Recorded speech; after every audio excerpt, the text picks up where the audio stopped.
It's 7:41. Mga kababayan, ang pambansang awit ng Pilipinas. Kayang magiging sa sinakanan, alam ng puso sa tingin ko'y buhay.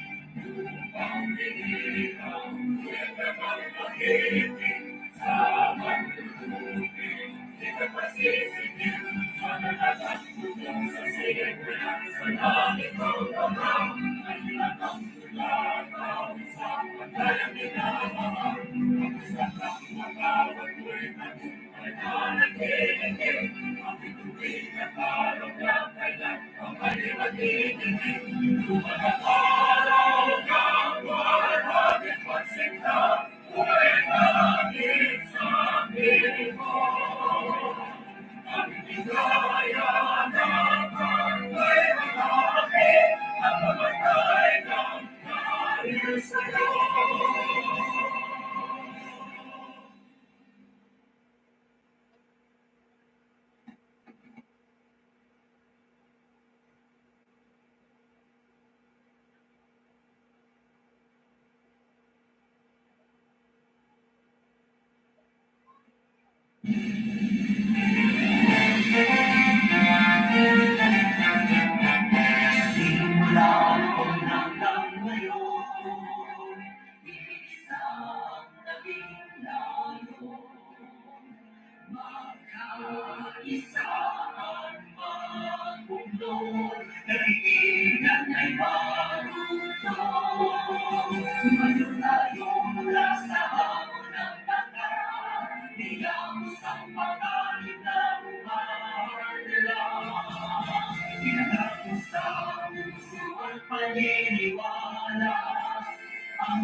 female voice, male voice, lolly voice, monster voice.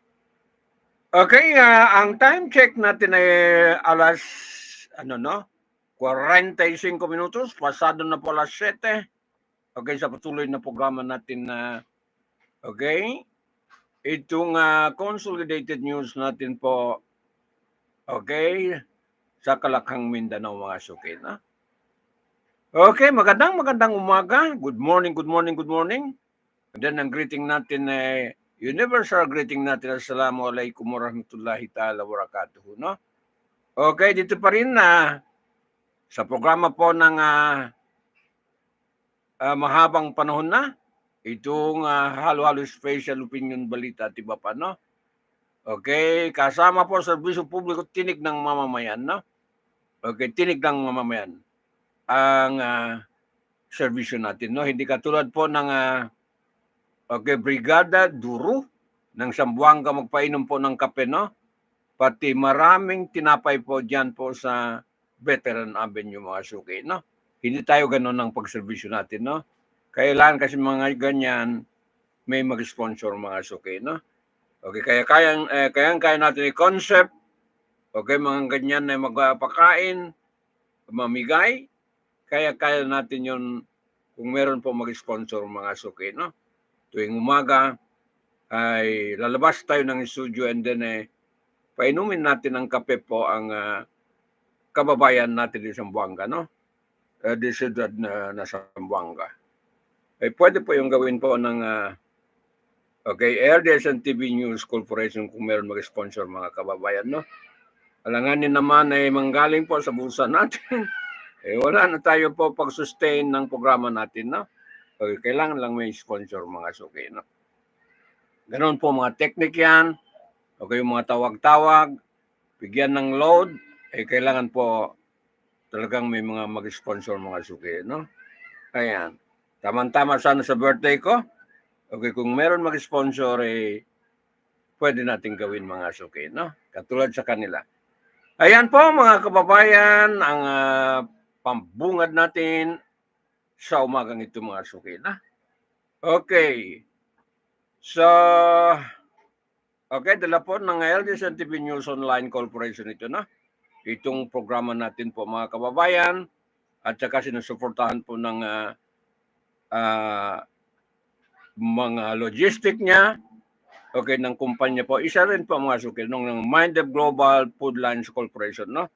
Lahat ng logistic, okay, ng programa ito, okay, manggagaling po sa Minded Global Food Lines Corporation, no?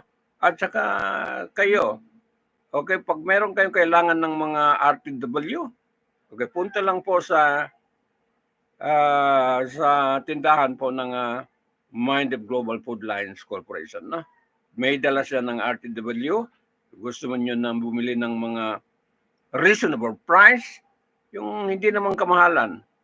Kasi order po sa mga distributor, wholesale, okay, ang paninda po ng Minded Global Food Line. Kung anong mababa dito sa Sambuanga, kaya po ng presyo po ng Minded Global Food Lines Corporation, no? Kaya kung gusto nyo yung mga magandang damit, kasi hindi okay-okay pumasok, no? Hindi po okay-okay. Okay, galing po sa mga factory ang paninda po ng Minded Global Food Lines, mga kababayan. Nung dinala namin po ang mga RTW, no? Pagkain, RTW, ay yan po ang negosyo po ng Minded Global Food Lines, mga kababayan, no? So, itong mga programa, ito yung mag-sustain po mga suki, no? Hindi ito magkatagal kung walang mag-sustain po ng pondo. Okay? Hindi po makatagal lang ang programa kung walang magtulong mag-sustain ng pondo. Sandali lang, no? Okay, isara kong pinto ng studio kasi andyan po ng mga mga assistant ko dyan sa labas po mag-ingay. Okay, sandali lang mga mga kababayan, no? Ayan.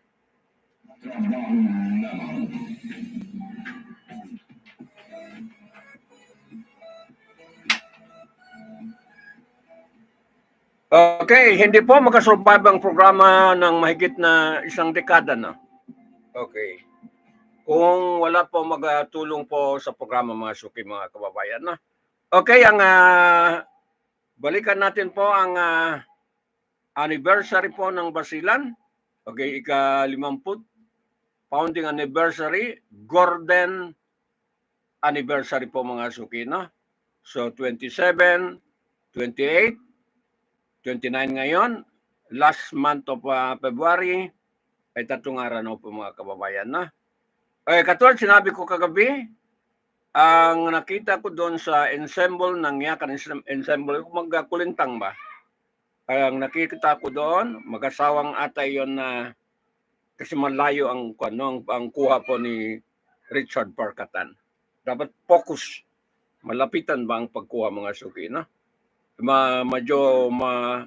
Pagkuha mo sa remote, o kaya katulad ng programa ko, malayo po ang kuha, no? Okay, nakita ko doon sa pinangunahan po ng siyempre governor ng Basilan, no? Okay, itong si Governor Jim Hataman Saliman, no? And then katabi niya si Mrs. Hatay, no? Si Madam Annie Dato Manong Saliman nata yung katabi niya, no? And then sa bandang kaliwa, no? Ang potential po mag-governor ng Basilan, pinaglaban po ng kanyang tatay, itong si Attorney J. Hataman mga suki, no? BM po ng 2nd District po ng Basilan. Okay.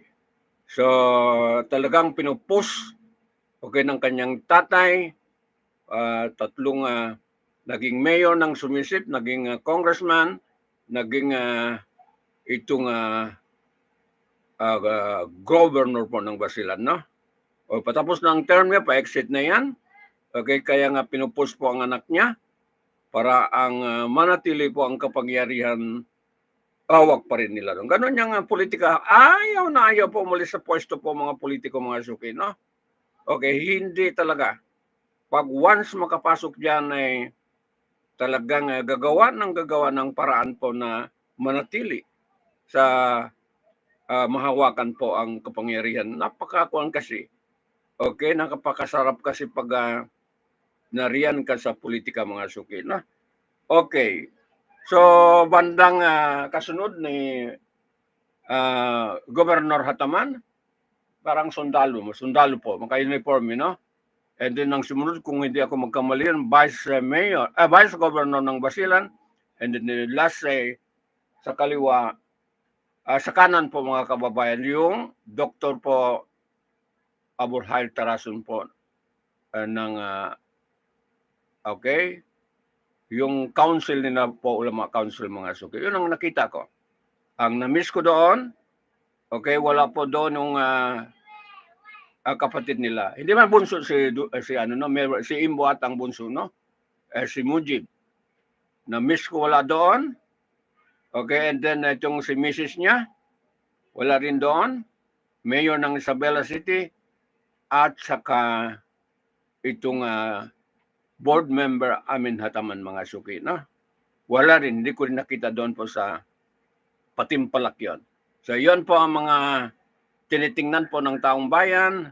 Bakit po yung tatlong personality ng ang Kong natin, representative ng Lone District ng Basilan, wala doon. And then mayor ng Isabela City, the premier, okay, City of Isabela, wala din. At saka si board member, Hataman, wala din, no? And then, nakatanggap ko ng mensahe, okay, nag-boycott po raw ang Isabela City po diyan po sa 50 anniversary po ng probinsya ng Basilan, no? Sabi ko, bakit? Ayan po mga suki, no? So, hindi rin magpaliwanag po yung nagbalita sa akin sa pamamagitan ng mga remote report.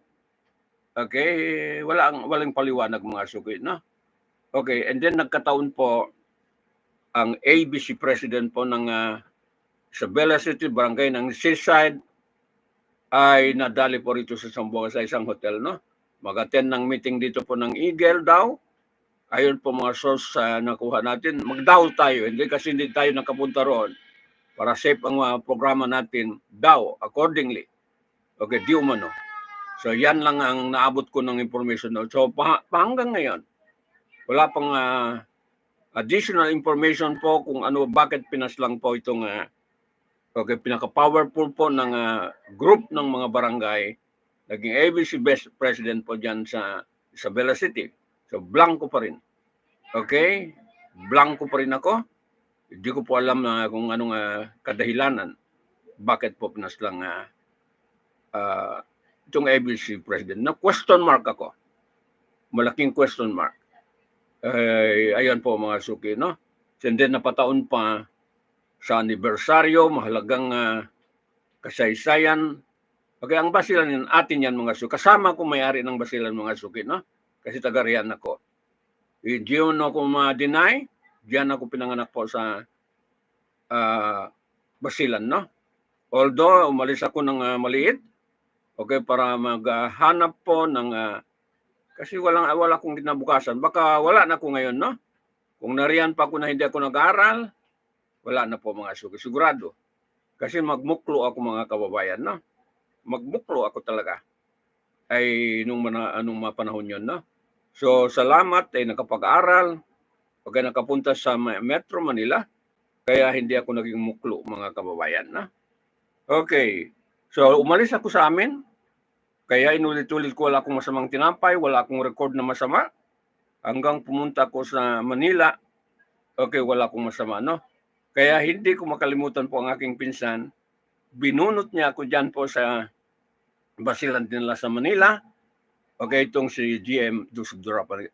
Parang sobra pa kami magkapatid mga suki, mga kababayan. Ang turingan namin, okay, nung maliit pa kami. Sabay kasi kami. Okay, siya yan panganay lang kunting isang buwan lang ata, matanda sa akin, no? So sama-sama kami, okay, kung saan-saan dahil sa kahirapan, okay, sama-sama kami ni GM Dusubdurapan, no? So pumunta siya sa Manila and then naisip niya kinuha ko para hindi lang masayang po ang buhay natin, no? So nakapag-aral sa Metro Manila. Okay. Ay mag-stow away, ibig sabihin mga suki, no?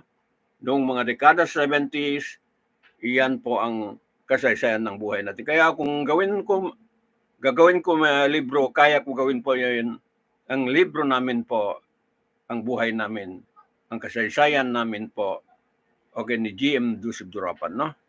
Kaya nung magka-problema siya talagang na-touch ako. Kasi alam ko rin ang background niya, kung kung saan siya magsimula, ako kung saan din magsimula, sabay-sabay kami, no? Tatlo kami yan, si James Dinil. Okay, si James Dinil, retire na rin siya. Ako retire na rin. And then si Dusubdurapan, GM Dusubdurapan, retire na rin po mga kabayan. Medyo magkaroon lang ng ang retirement po ni GM Dusubdurapan, magkaroon lang kunting setback. Pero wala naman. Okay, yung pinadala niya sa akin ng okay, yung clearance niya, may clearance siya noong January 2021 pa noon, no? Nakapag-proceed lang itong tao ito sa kanyang tungkulin para maging kasi pag the age of 16, retire ka na mga suki, no? Automatic na yan. Susulatan ka na. Ay dapat mag-tender ka ng resignation, no? Okay, pagdating ng ako ganun nang nangyari sa akin. Pagdating ng age of 60, 66 na ako ngayon, 6 na taon po ay wala na. Okay. Dahil sa linya na tayo ng bilang citizen po, senior citizen, ay retiree mga kababayan, no? So ganun yun. Sila malaking ang retirement nila, ako ay kunti lang, pero masaya ako mga suki kahit ganun. Okay, wala akong bill, wala akong problema po pag-retire ko. Okay, malinis ang pag-retire po dahil wala akong iniwan na bill. Okay, utang sa aking pagretiro mga suki, mga kababayan, no? Maliit lang makuha ko kasi sa pribado ako, hindi ako sa government. Ayan po mga suki, hindi katulad nila ay nasa malaki, no? Okay, ang unang nakuha ni GM Dusubdurapan ay 10 million. 10 million po sa retirement niya, no? Siyempre, galing sa kanyang agency.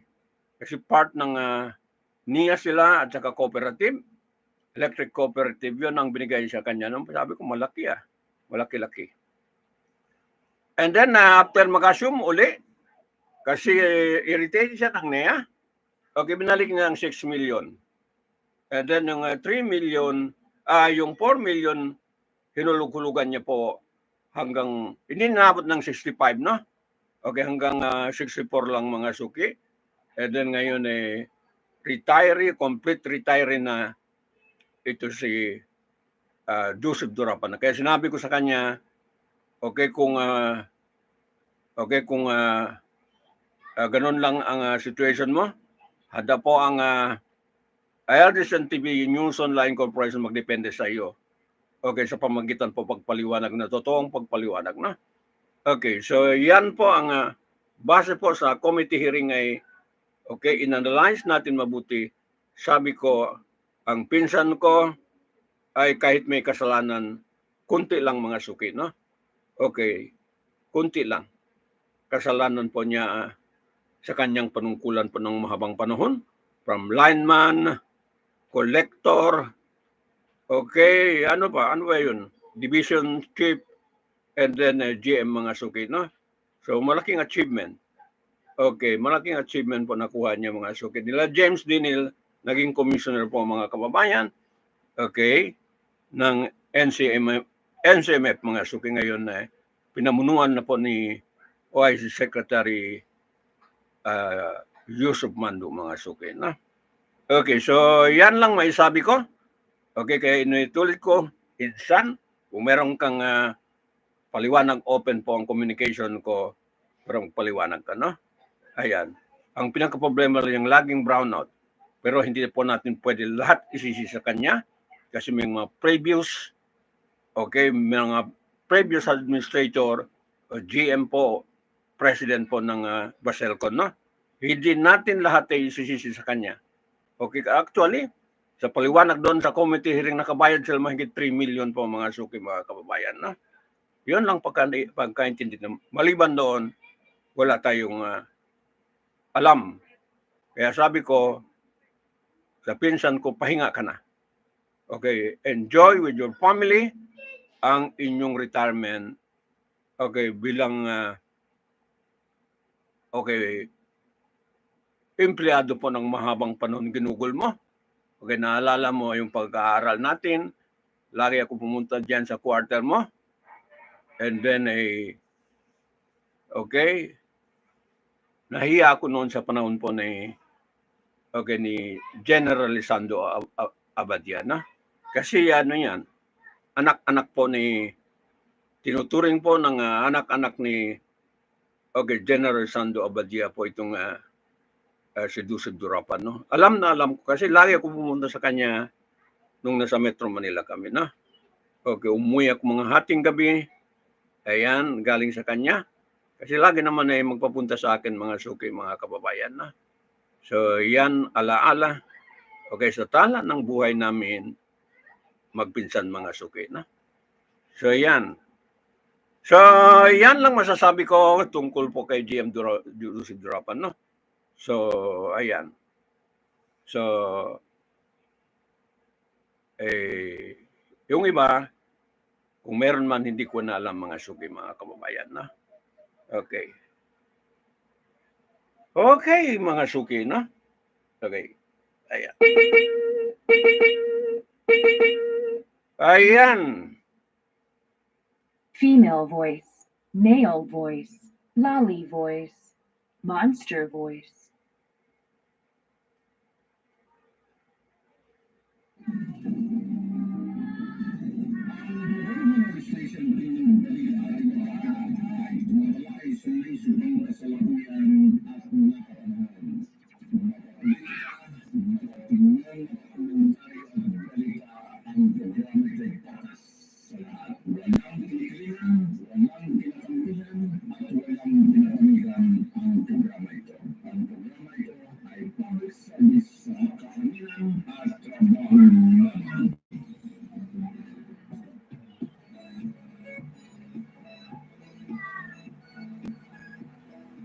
Okay, hindi ko lang alam kung buhay pa po si Mrs. Sabadyan, no? Baka buhay pa.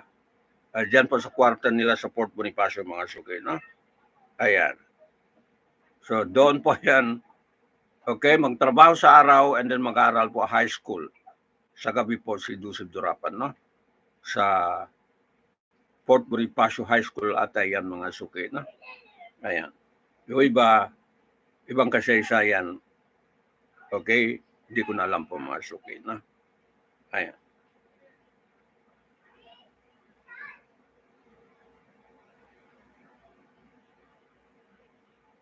Okay, pakinggan natin ang pagmamahal po ng kanyang asawa po, si former First Lady Michelle Obama, no? Mangarap po ng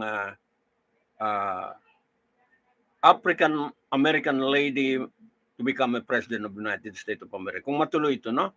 Okay, nasa kwan sila. Nasa pagplano pa, sa stage po pagplano pa, mga kababayan, no? Pero ako, kung tatakbo siya, behind ako rito po sa ay kay Michelle Obama, no? Okay, parang former husband din niya ay 2 taon behind ako, mga suki, sa kanila. Okay, pakinggan natin po si former President Barack Obama, no?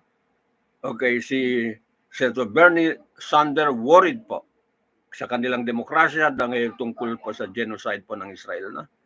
Okay, may paliwanag siya. Okay, demokrasya sa US at stake, mga suki. Okay, ang problema nila. Okay. So, pakinggan natin si former President Barack Obama, no? Ayan. Michelle,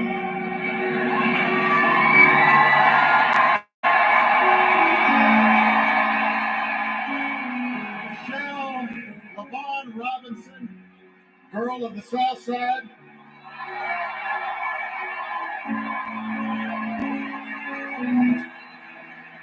For the past 25 years, you have not only been my wife and mother of my children, you have been my best friend. You took on a role you didn't ask for, and you made it your own, with grace and with grit and with style and with humor.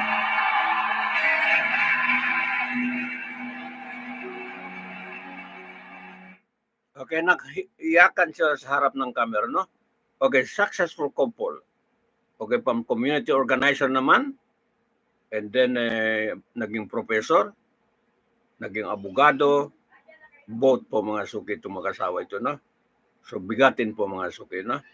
And then, na-occupy nila, 8 taon po ang White House, na wala man ng record, mga suki, mga kababayan, no? Maingat sila dahil mga abogado. Okay. Kahit man meron silang halimbawa na may nagawa, hindi natin alam din. Pero wala silang record po na mga iskandalo sa loob po ng 8 taon sa White House, no? Kaya nga, manatili natin hinahangaan po itong mag-asawa ito, no? Okay, uumpisa sa, okay, si Barack Obama, ang tatay niya isang Kenyan citizen, nag-aral po diyan sa University of Hawaii, and then nagkita ng kanyang nanay from the Durham family, itong si Barack Obama, no? Okay, and then sa kasamaan palad, umuwi ang asawa niya, iniwanan siya. Okay, wala po inintindi kundi mag-aral po lang si Barack Obama, no? Hanggang nagtapos cum laude po bilang abogado, mga suki, mga kababayan, no? So, binigyan siya ng Panginoon, okay, na matalino po, mga suki, mga kababayan. Cum laude. Okay. Si Michelle Obama sa Ivy League ata nagtapos, no? Ito ata sa Harvard ba ito? Ayan. Kaya mga bigatin abogado, mga suki, na. Okay. Pakinggan natin uli, no? You made the White House a place that belongs to everybody. And the new generation sets its sights higher because it has you as a role model. Michelle?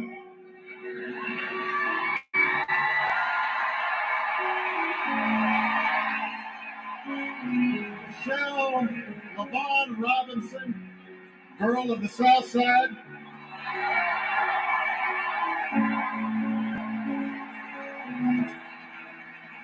For the past 25 years, you have not only been my wife and mother of my children, you have been my best friend. You took on a role you didn't ask for, and you made it your own, with grace and with grit and with style and with humor.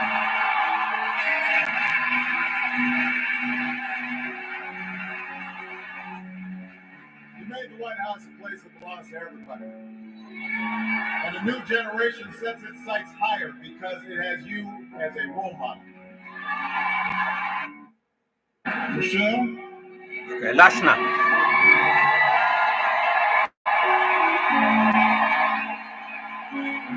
Michelle LaVon Robinson, girl of the South Side.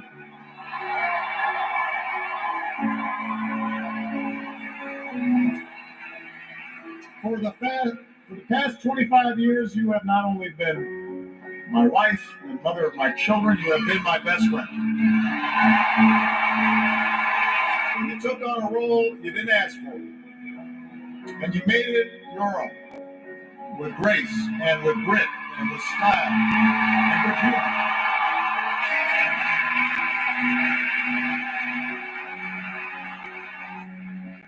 You made the White House a place that belongs to everybody. And a new generation sets its sights higher because it has you as a role model. Michelle? Okay, tama na. 3 beses na. Okay, may wish, no? Sa aking birthday. Okay, First Lady Michelle Obama of the United States of America. Yun ang wish ko. Okay, na magkaroon po ng okay, pragmatic leader naman ng Amerika at saka okay, moderate leader po sa buong mundo mga suki, no? Yun ang pangarap natin okay kay Michelle Obama, no? Okay, sana makuha po niyang trono okay ng pagka-presidente po sa US mga suki, no? Kaya sabi ko kung magtakbo pa siya rin magtakbo ito, mga Obama po ay talagang ay tutulong ako mga kababayan na bilang public relation promoter. Ganon mga ginagawa ko mga suki mga kababayan. Tagal ng panahon, no? Ganon ay promoter tayo ng mga okay, magagaling na tao po sa daigdig mga suki, no? Pati rito rin sa atin, ganon din ginagawa natin. Katulad din pagtulong natin ng panahon ni former President Duterte mga suki, no? Although hindi tayo mukhang no? Okay, magtulong lang. Hindi tayo mukhang sugapa mga suki, mga kababayan, no? Okay, kasi mahalaga po ang prinsipyo kasi kaysa okay, kasakiman mga suki sa buhay natin, no? Makatulong tayo, okay na? Okay, pero maging sakim tayo, yun po ngayon natin, no? Okay, sakim sa lahat, sakim sa kwarta, sakim sa kapangyarihan, okay, sakim sa position, yun po ang iniwasan natin mga kababayan, no? Gusto natin mawala tayo dito sa daigdig, wala tayong maraming baggage, no? Wala tayong maraming baggage dala okay, sa ating libigan. Ganon lang ang buhay po mga suki, no? Okay, mayroon advice sa akin ng isang ulama. Okay, galing po sa Cairo, Egypt. Nung diyan ako sa Metro Manila, no? Sabi niya sa akin, Mr. Damahan, ang pinakamabuting tao rito sa daigdig, yung maglakad ka na wala kang escort, okay, wala kang isang freeman ka, walang gagalaw sa iyo, no? Sa loob ng bahay mo, walang gagalaw sa iyo, yun po ang the best person po dito sa daigdig. Kaya habang buhay ko yun ay, okay, maging panata ko ng mga suki, no? Maglakad lang ako mag-isa, pupunta kung saan-saan mag-isa, mag-attend kung saan-saan ay mag-isa lang mga suki, no? Walang bodyguard. Kasi wala akong kasalanan, wala akong masamang tinapay. Okay, kaya sabi ko kung meron na gumalaw sa akin, okay, yun ang decision. Pero alam ko sa sarili ko, wala akong kasalanan sa kapwa, no? Umalis ako sa amin, walang masamang tinapay. Pumunta ko sa Manila, walang masamang tinapay. And then dito naman sa Zamboanga, wala akong masamang tinapay. Kahit saan, walang masamang tinapay mga suki, no? Pumunta ko sa Cotabato, wala rin masamang tinapay. Ayan. Pumunta ko sa South Cotabato, wala rin. Paghanap ng kabuhayan, wala rin ako masamang tinapay. Yun pong panuntunan ko sa aking buhay, no? Sa advice po ng ulama yun. Okay, isang missionary, yun po, inuulit ko. Ang tao sa amin sa daigdig, the best tao sa daigdig, maglakad ka rito sa sa lupa na walang gagalaw sa iyo, na walang magalit sa iyo. Ayan, walang magalit, wala pong inggit sa iyo, free ka maglakad dito po. Ibig sabihin dito sa daigdig mga suki, no? And then yung sa loob ng bahay mo, wala kang kinatatakutan. Ayan po ang the best people or the best person po sa mundong ibabaw mga suki, no? So yun, pinanghawakan ko yun. Okay, ganun po. System ko sa buhay ko, wala. Lakad lang ako kung saan-saan mga suki, na. Okay, hindi ako mag-bodyguard, hindi ako anong kukunin nila sa akin? Wala na pong kayamanan. Hanggang ngayon ay pobre pa rin. Oo nga, may mga corporation na. Okay, may dalang corporation ako. Pero, kinukuha lang natin sa mabuting paraan mga suki, na. Oo, walang apektado. Walang apektado mga suki, mga kababayan. Okay, hanap tayo naman ng ibang news, no? Ayan. So, yan po ang panuntunan ko sa buhay ko mga suki, no? Ayan.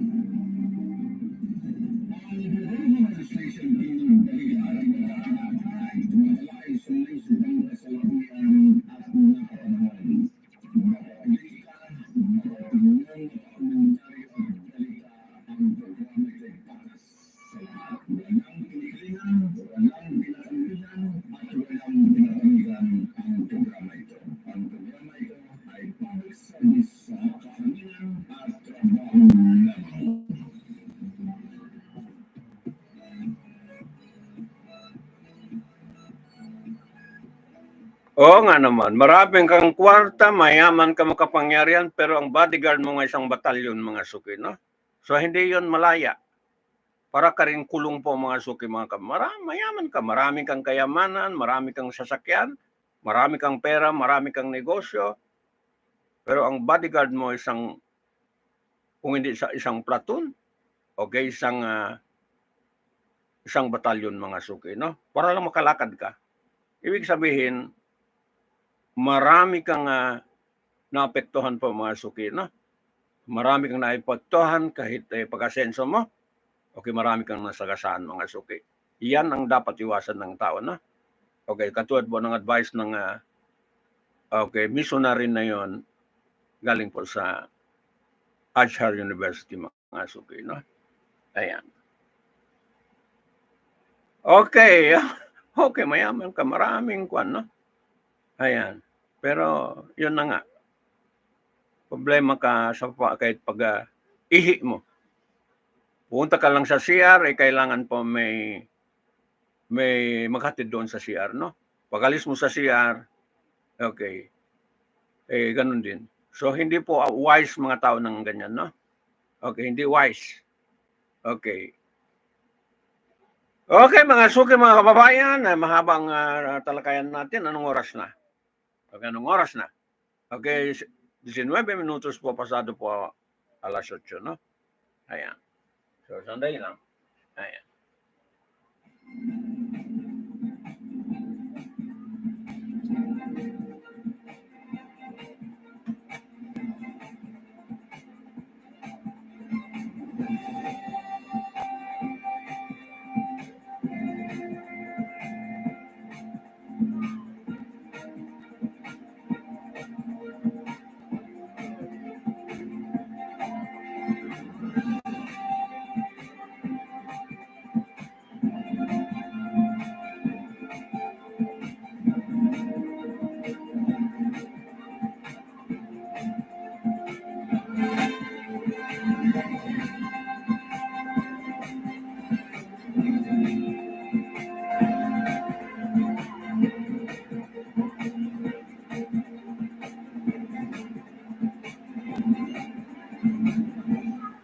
Okay, magpatugtog muna ako ng music para po sa aming bayan.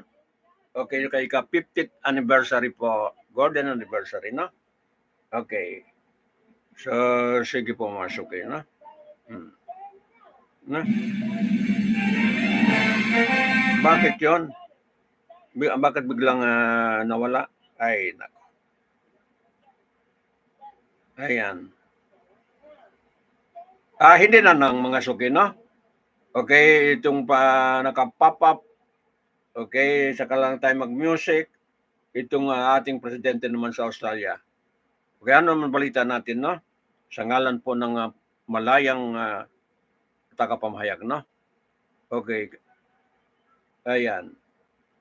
Okay, anong paliwanag niya rito mga suki, no? Pakinggan nga natin ito.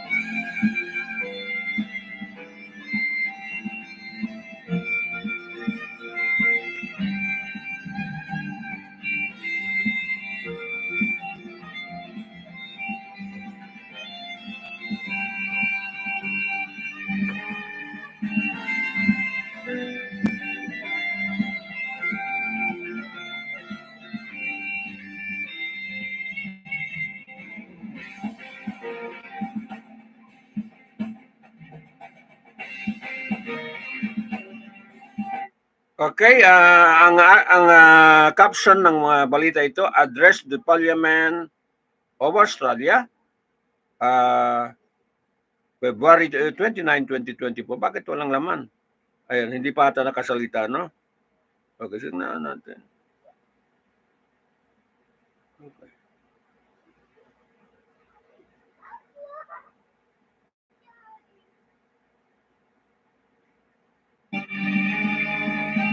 To follow, strengthening our economic partnership through trade and investment.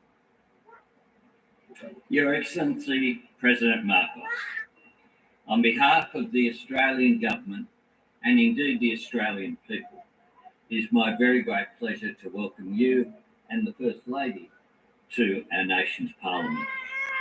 This is a historic occasion for both our democracies. It is also the natural next step in our nation's growing partnership. The bilateral relationship between Australia and the Philippines is now 78 years old. Our ties of trade and culture, friendship and family are of course centuries older.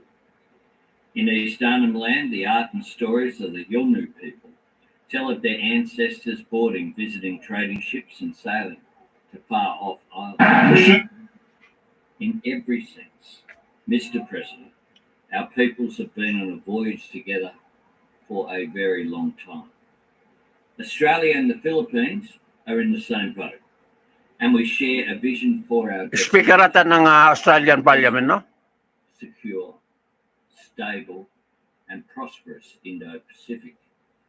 We know the course to follow, strengthening our economic partnership through trade and investment, building on our connections in education and skills, and creating more opportunities for our young people through the new work and holiday visa that we have agreed together.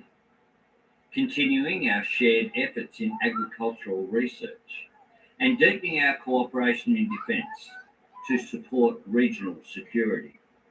This is the new level of engagement our government is seeking between our two nations and indeed across Huwag kayo mag-alis para marinig nyo. I know the Philippines is rightly proud of its place as one of the 5 founding members of ASEAN. And all of us in Australia are looking forward to next week's special summit in Melbourne, which will mark 50 years since Australia became ASEAN's first dialogue partner. For Australia, ASEAN is central and it is essential. And we want to continue to work closely with the Philippines and all our friends and partners in ASEAN to promote the shared opportunity that drives our regional prosperity and to fulfill our collective responsibility to uphold regional security. Mr. President, our nations share a determination to navigate the challenges of our time: climate change, food security, cyber security, counter-terrorism, and regional security. The new strategic partnership that you and I signed together in Manila last year speaks to our mutual trust and our common resolve. I'm pleased we're building on this momentum today, signing a memorandum of understanding for enhanced maritime cooperation and agreeing to new initiatives in key areas of digital technology and cybersecurity. As our nations work together in this decisive decade for... Okay. May tawag? Ay, naku, may tawag po, Masuki, no? Ayan.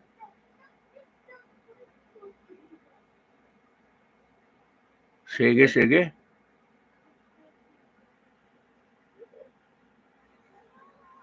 Female voice, male voice, lolly voice, monster voice.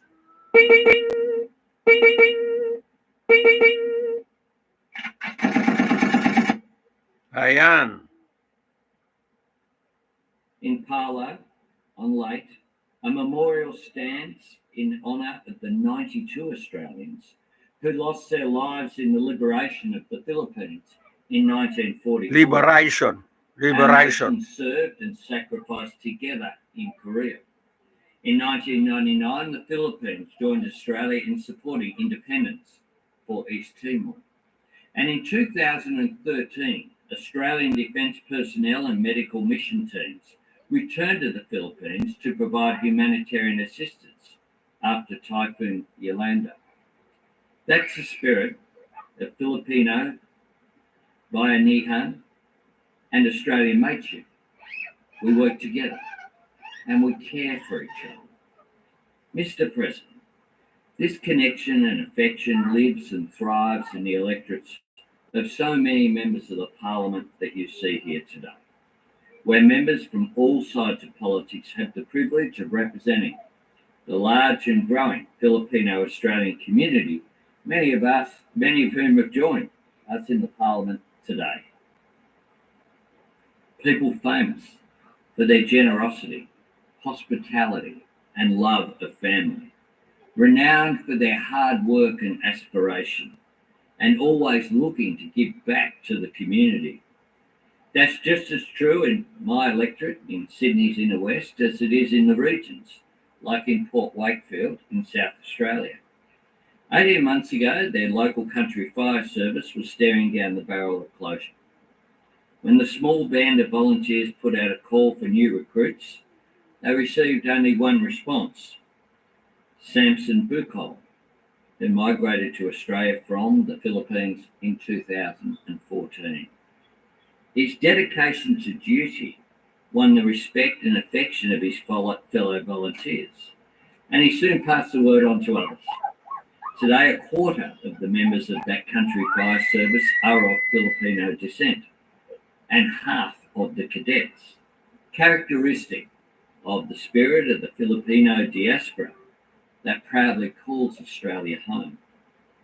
Mr. President, you address us today as a leader in the region where, more than any other, Australia's destiny lies. And as we look to shape the future together, I'm reminded of something you said to me at our last meeting. Prosperity and progress depend on peace. And this is what our strategic partnership recognises. And that is what is so significant about the maritime cooperation activities our two navies completed together for the first time in November last year. We are both island nations. We are both trading nations. And for both of us, the United Nations Convention on the Law of the Sea is not an abstract notion or a theoretical question.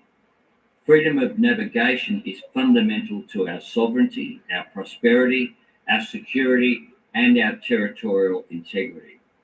Our cooperation is an assertion of our national interest and a recognition of our regional responsibility.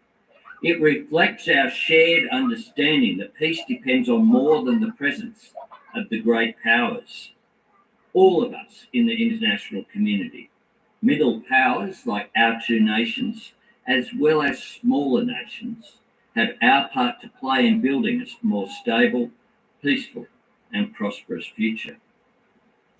President Marcos, to conclude on a personal note, I do want to say how touched Jody and I were by the kindness extended to us during our time in your wonderful country last year.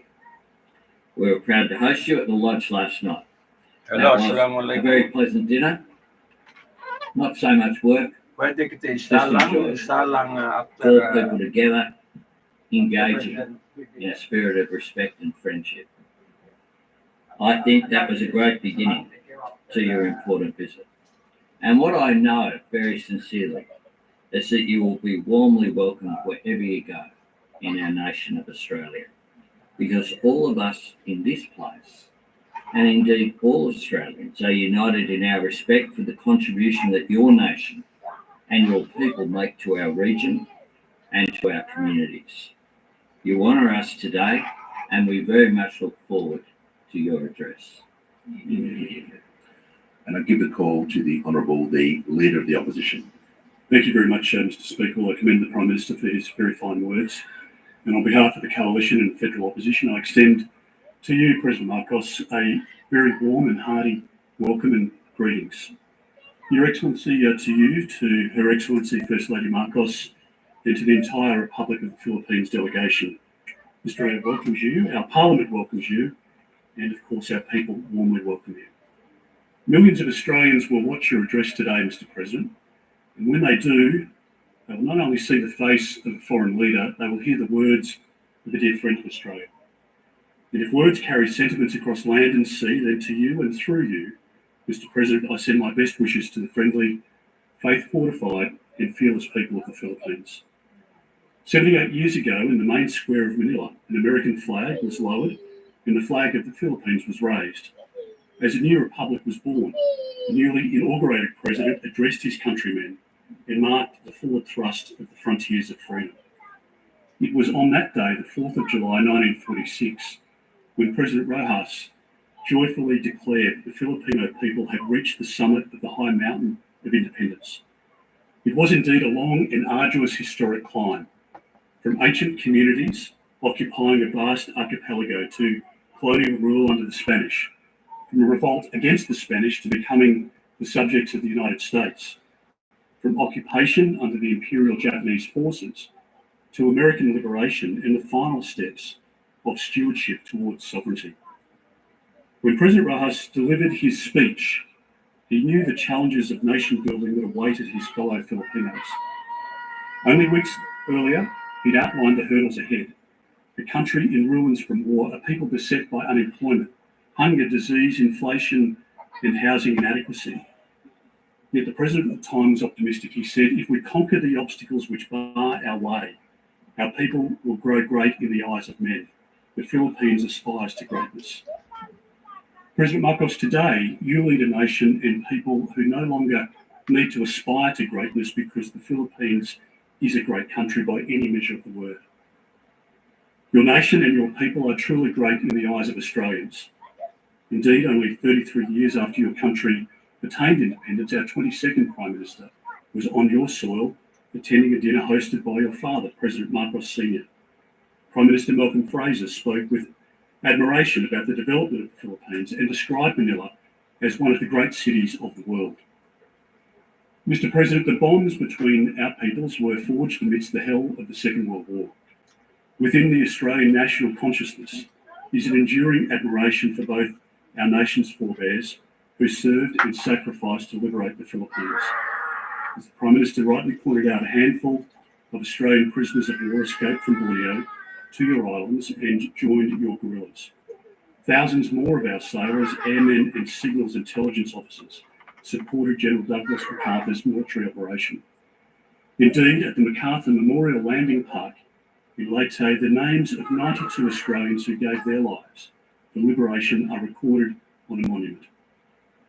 Ever so poignantly, only last year, the wreck of the prisoner ship SS Montevideo Maru was found on the northern coast of the Philippines.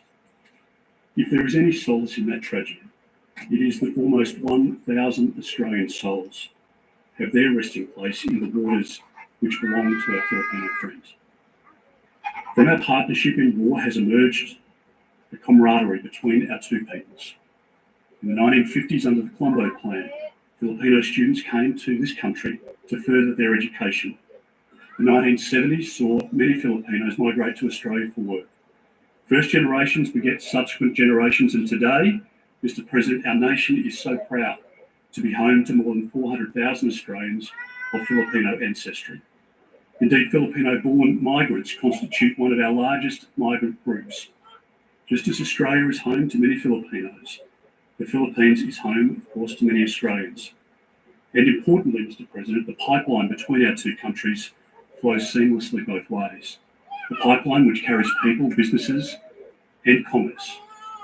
The term friendshoring might be new, but deepening trade and investment with long-standing and trusted partners who share the same values is not a new concept.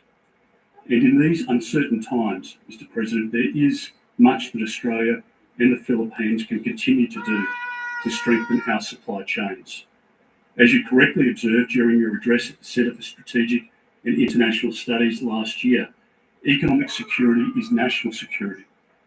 And of course, Mr. President, we find ourselves in times of emboldened autocrats and belligerent regimes who show utter contempt for sovereignty, law, and liberty. Your country shows and knows a resolve because your country knows that the threats are real. For many years, the Philippines has been on the front line, subjected to grey zone activities. And I commend you for your personal resolve, Mr. President, for you and your country's courage in calling out acts of coercion and the Philippines' steadfast commitment to international law. Last year, you received much applause for your remark in your State of the Nation address when you said, "We will protect our sovereign rights and preserve our territorial integrity in defence of a rules-based international order." Mr. President, these words of yours encapsulate an imperative for all nations who cherish peace, prosperity, and the preservation of civilization itself. Together then, with our many partners and friends in the region, we must all continue to speak up with courage in calling out acts of intimidation and interference. We must all maintain our strenuous efforts in diplomacy, and we must all especially lift our individual efforts to support the collective goal of integrated deterrence. I thank you most sincerely, Mr. President, for your emphatic support for AUKUS, as you appreciate the work of AUKUS seeks to complement the efforts of other nations in the region to uphold sovereignty, security, and stability, and most importantly, to preserve peace. The centrality of ASEAN is often spoken about, and the central role it plays in regional affairs. In these precarious times. Okay, ito pala ang interest po ng mga maritime sa territory natin, no? Okay, itong napakahalaga po ng itong security natin dito po sa mga karagatan natin, no? Itong pagbisita po ng presidente natin po sa Australia, no? Para sa security, okay, ng ASEAN region po mga suki, no? Lalo na po sa pandagat. Ayan. Okay. Sige po, continue natin, no? Okay. Ayan. I hope that defence deterrence will be at the very centre of discussions at next week's ASEAN Summit. Mr. President, you are truly a great guest and friend of our country. You are honoured today by a very grateful friend in our nation. And with our friendly words, we welcome the words of a friend most dear. Mr. President, it gives me great pleasure to invite you to address the House of Representatives. Okay. So, presidente na natin, no? Okay. The Honorable Prime Minister Anthony Albanese, the Honorable President of the Senate, President Sue Lines, the Honorable Speaker Milton Dick, and the Honorable Leader of the Opposition, Mr. Peter Dutton. Honorable Senators, Members of Parliament, Allow me to also greet the 48 honorable members of the Philippines-Australia Parliamentary Group that are present with us here today. Ladies and gentlemen, good morning. Allow me to begin, Mr. Speaker, by acknowledging the Ngunnawal people, the traditional custodians of the land on which we meet today, and to pay my respects to their elders, past and present. I also extend my respect to the Aboriginal and Torres Strait Islander peoples that are with us here today. The First Lady and I are delighted to be in Canberra. We are grateful to Governor General David Hurley for his invitation to us as guests of government. As president of a proud and free country, few other honors surpass this opportunity to address one of democracy's most august institutions, the Parliament of Australia. The long-standing friendship between our two great nations transcends the 78 years of our formal diplomatic relations. It is anchored on deep bonds of mutual respect and fond affection, which find concrete expression today in the rich contributions of more than 400,000 Filipinos to Australia, comprising the fifth largest migrant community in your country today. These bonds trace their roots as far back as the 1860s, when Filipino pearl divers, known to you then as the Manila Men, found their way to your shores as early purveyors of globalization. These Manila Men contributed to the Australian economy, they enriched Australian life, and most importantly, they sparked meaningful connections that have endured through generations. When our two nations faced common danger in 1942, Filipino soldiers fought valiantly in Bataan and Corregidor. They faced the impossible task of holding back the enemy's advance, and yet we did. These efforts helped keep Australia safe, and in return, a grateful Australian people provided temporary refuge for the wartime Filipino leadership. And at the most crucial moment, Australian airmen, sailors, and soldiers fought side by side with Filipinos as we, together with our allies, turned the tide of war. Just as Filipinos lost lives to keep Australia safe at the onset of war, so did Australians offer their lives to restore freedom in the Philippines at the dawn of peace. As allies, we engaged actively in shaping the free world's vision for the post-war order. We worked to ensure that the new peace would respect the rights of all nations. As founding members of the United Nations, we turned that vision into reality. From the very beginning, we knew that our interests were intertwined. The security of Australia is bound with the security of the Philippines. When my father accompanied Prime Minister Whitlam on a sentimental tour of Bataan and Corregidor in 1974, they reaffirmed that core principle. When I signed our strategic partnership with Prime Minister Albanese last September, we marked a milestone in our deliberate and steady effort to build opportunities for our peoples while contributing to regional peace. All of these further affirm what our two peoples have already forged through many centuries. I look back on our shared history to contextualize the role that our respective nations play and continue today to play at this watershed moment. Geopolitical polarities and strategic competitions threaten our hard-won peace, even as we remain beset by unresolved inequities and inequalities within and amongst nations. Powerful and transformative technologies can destabilize our political and social order. Climate change threatens our very existence. These tectonic shifts are acutely felt in the Indo-Pacific. It has become crucial for us now to envision the shape, the breadth, and the depth of our strategic partnership and how it must move forward as we weather the storms of global volatility. I see the way forward in building on the strong ties that have already been established between our citizens, between our economies, between our governments. Today, we add a further dimension to that relationship as we address concerns on our security and defense. We are called upon once again to join forces, together with our partners, in the face of threats to the rule of law, to stability, and to peace. For the Philippines, Australia plays a crucial role as one of only two partners with the Philippines, with which the Philippines has a visiting forces agreement. In August of last year, I witnessed Exercise Alon, our bilateral amphibious activity involving 560 Filipino soldiers, 1,200 Australian servicemen, and 120 US Marines. Last November, we welcomed the inaugural maritime cooperative activity between Armed Forces of the Philippines and the Australian Defence Force in the Philippines Exclusive Economic Zone. Let this just be the beginning. Your leaders have always taken the position that the destiny of Australia is irrevocably linked to the destiny of Asia. Over the years, you have held true to this tenet. You have become a valuable member of Asia and of the Indo-Pacific community.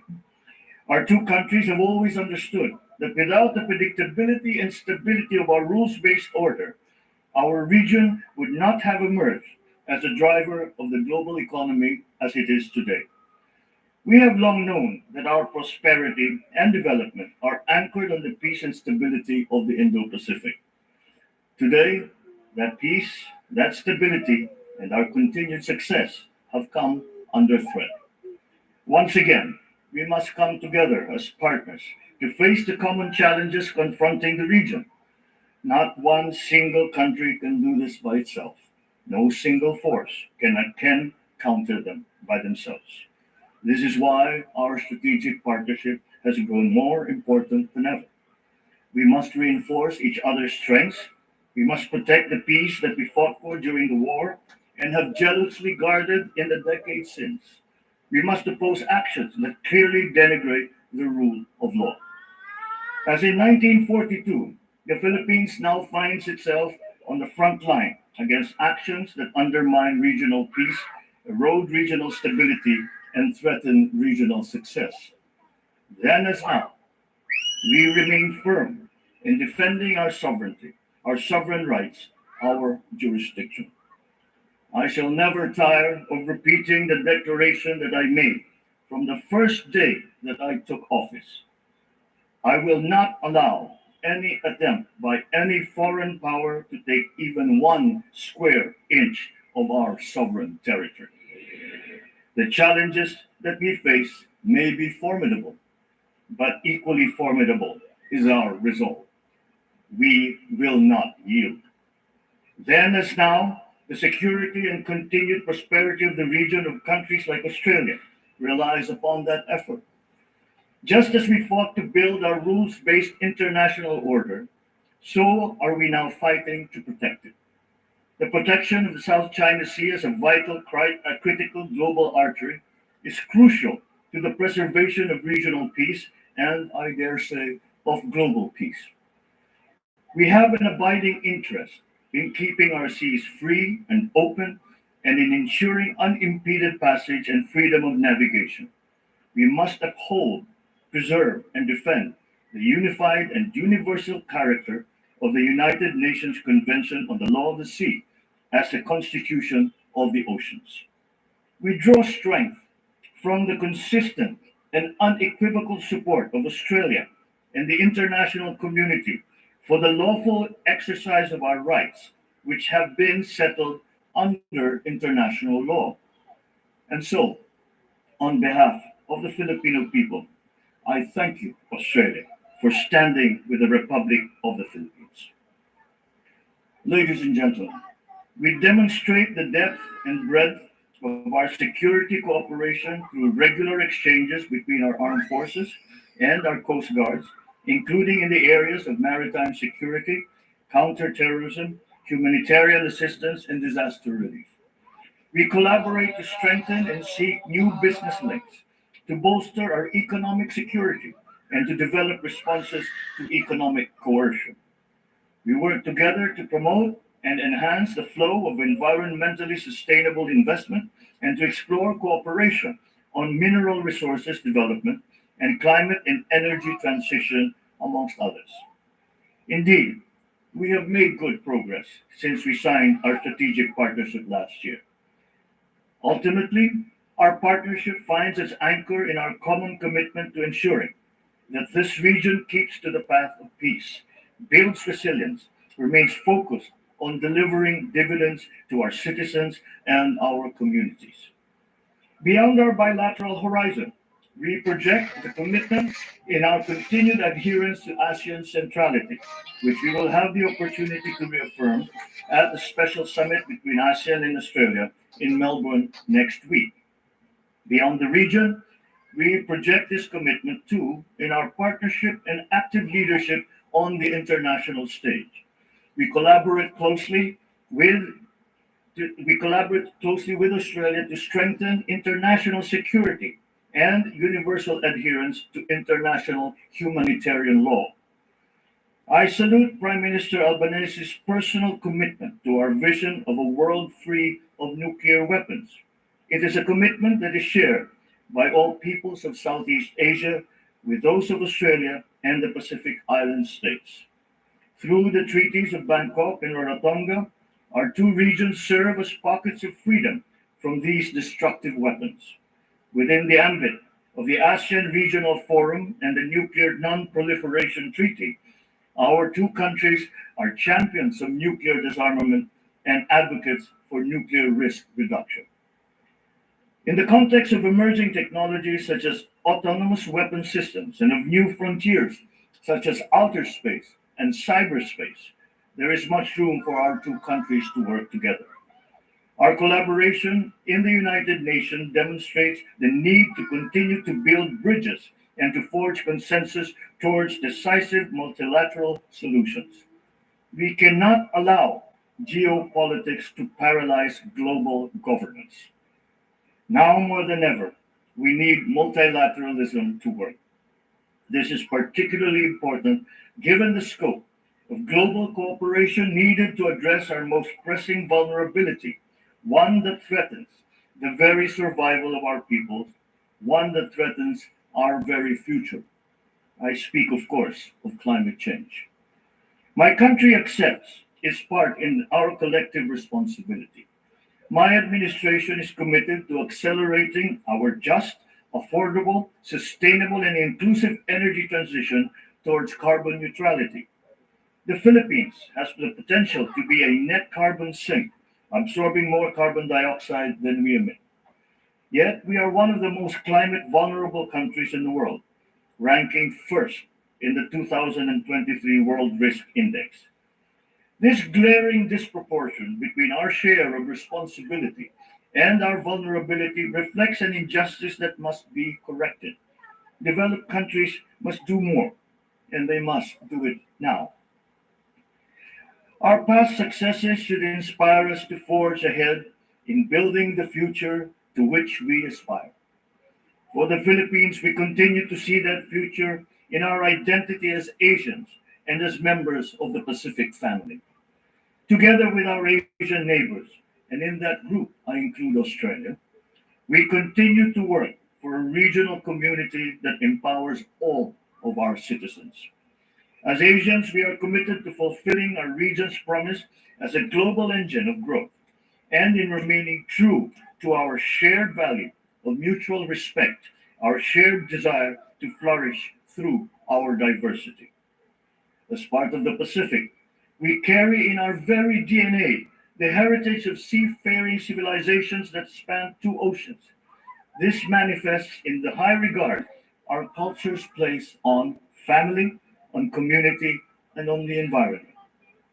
In Australia, we see not only a strong democracy, but an indispensable part of our Pacific community, a permanent stakeholder in the future of Asia, and a reliable supporter of ASEAN centrality. In Australia, we see a natural partner in our efforts to defend, to preserve, to uphold our open, inclusive, and rules based international order, to ensure that it remains governed by international law and informed by the principles of equity and justice. In Australia, we see a lifelong friend with whom we have endured joint sacrifices, reveled in our shared victories, and now pursue common aspirations. All this inspires confidence in the future of our strategic partnership. This confidence is shared not only by our two governments, but also by our two peoples. We see this in the face of the almost 35,000 Filipino students who choose Australian schools to pursue their respective endeavors, the fifth largest foreign student population in Australia. We see this too in the nearly 30,000 Australians who work and live with us and have chosen to call the Philippines their home. We see this more importantly in the spirit of bayanihan and mateship that defines our relationship. Our mateship brought Australians to Tacloban, my mother's hometown, to bring relief in the aftermath of Super Typhoon Haiyan in 2013. Our bayanihan brought closure and peace to the families of the gallant Australians that perished in the sinking of the Montevideo Maru in 1942. And it is the same spirit that now brings our sailors, our airmen and soldiers together, shoulder to shoulder, in defending our rights and in securing our common future. For when the Southern Cross met the Pearl of the Orient, a friendship blossomed, withstood the test of war, and flourished through the changes brought about by a world in flux.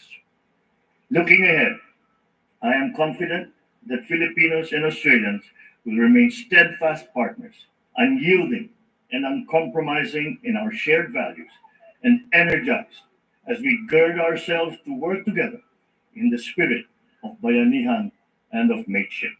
Thank you and mabuhay.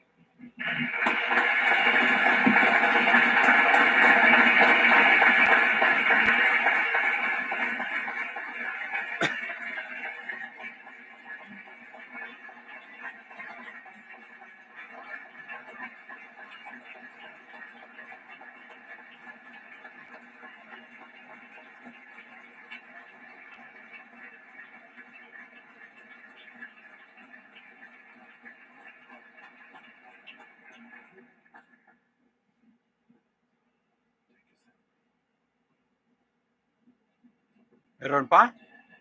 Mr. President, on behalf of the House of Representatives, I thank you for your address. I wish you and Her Excellency the First Lady a successful and enjoyable stay in Australia. I thank the President of the Senate and Senators for their attendance, and I invite the Prime Minister to escort our guests to meet members and senators as they depart the chamber.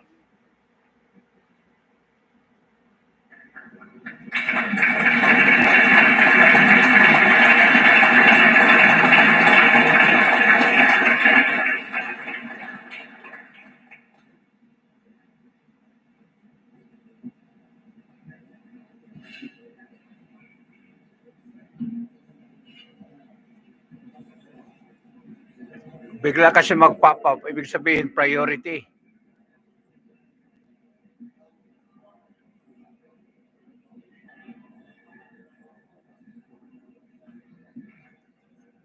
Importante sa information. Basta yung mga mag-pop up yan,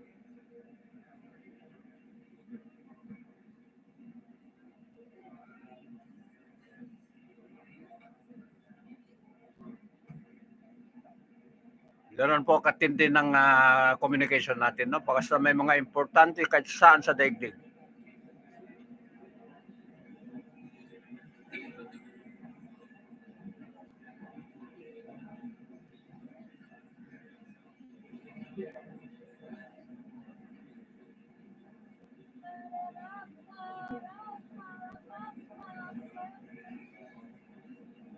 Okay, wala din ata, no?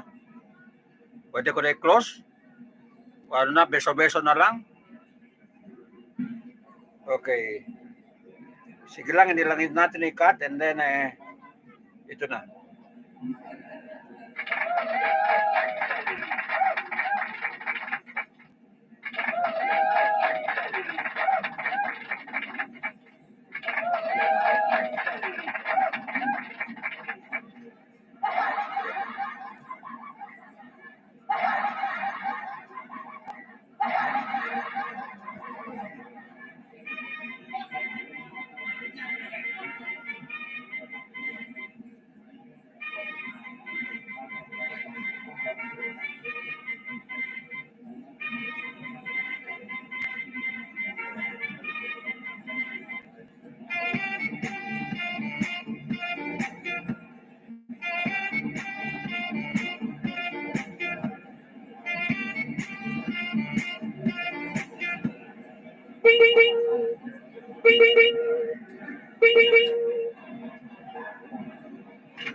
Okay, close na natin kasi beso-beso na lang.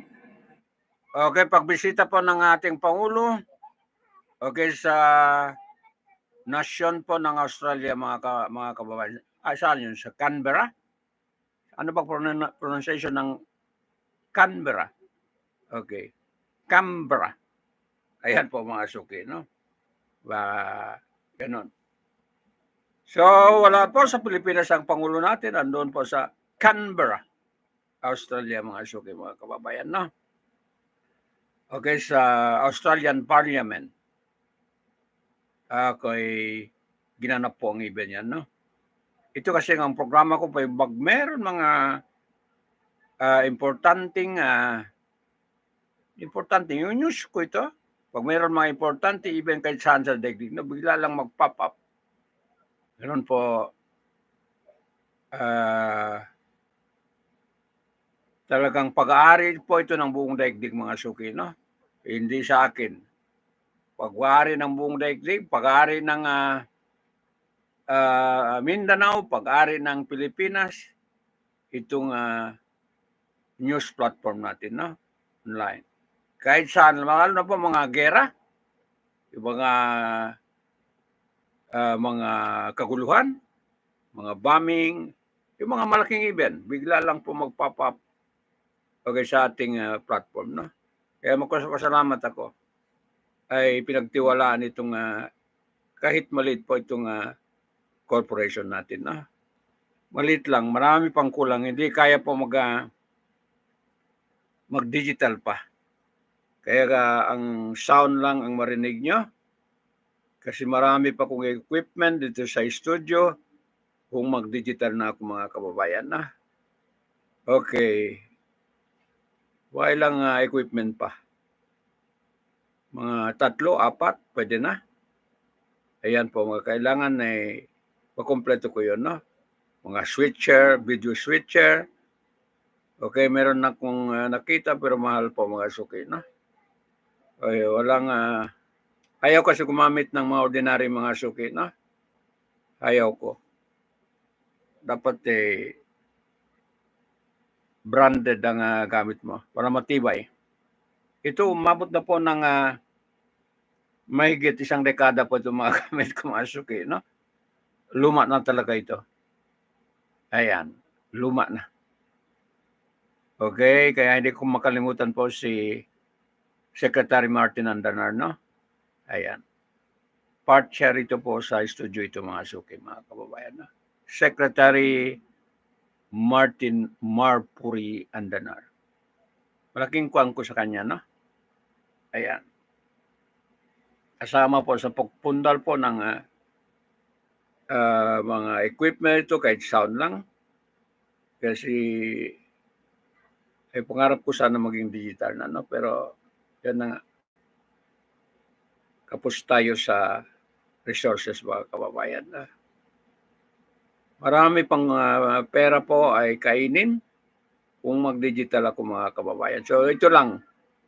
Okay, para meron tayong balita po kung saan-saan sa daigdig, mga suki, na.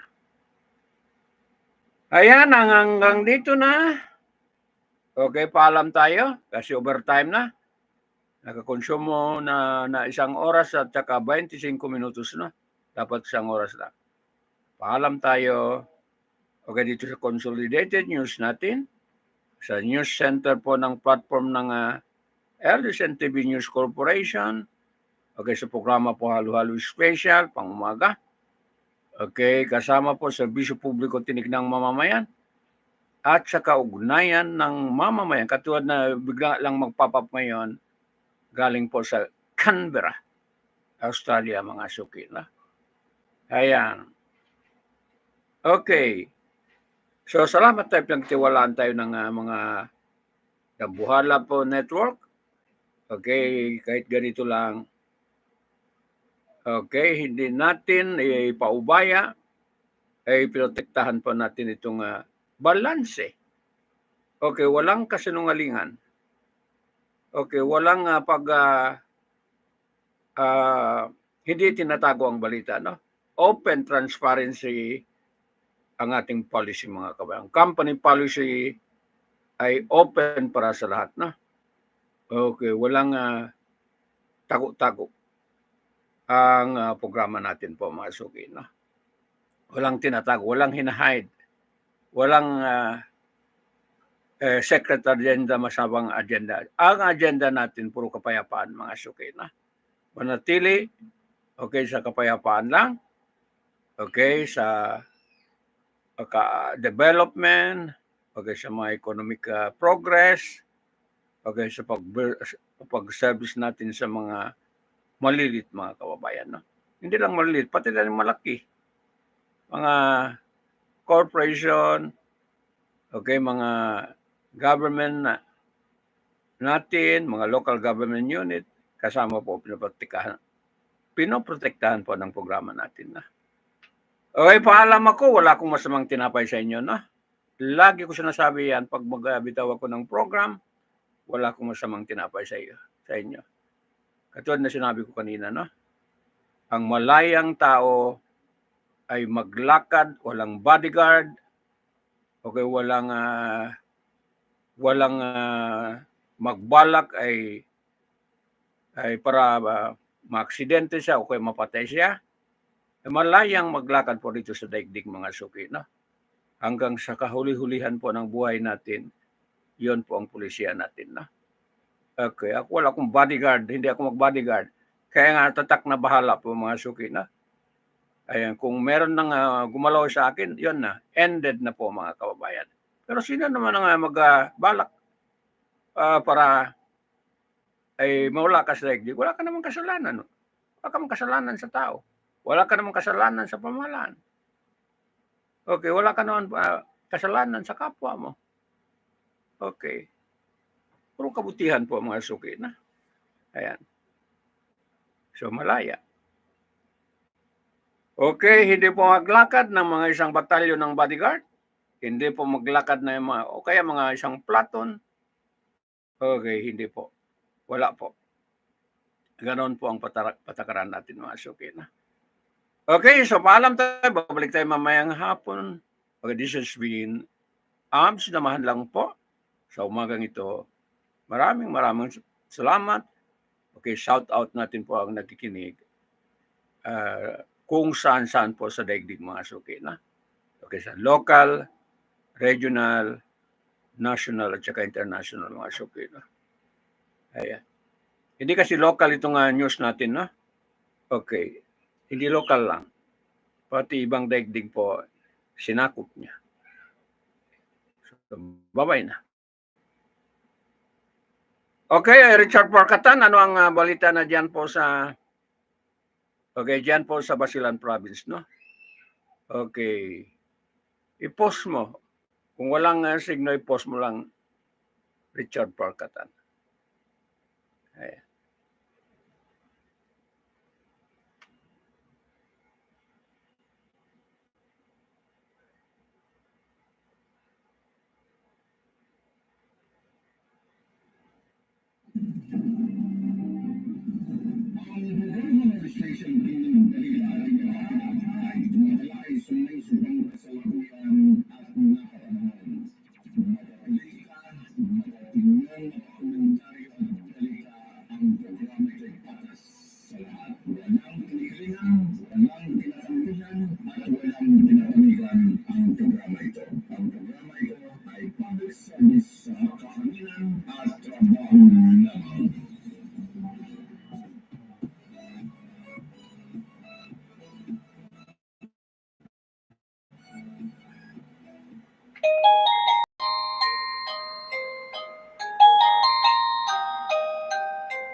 female voice, male voice, lolly voice, monster voice.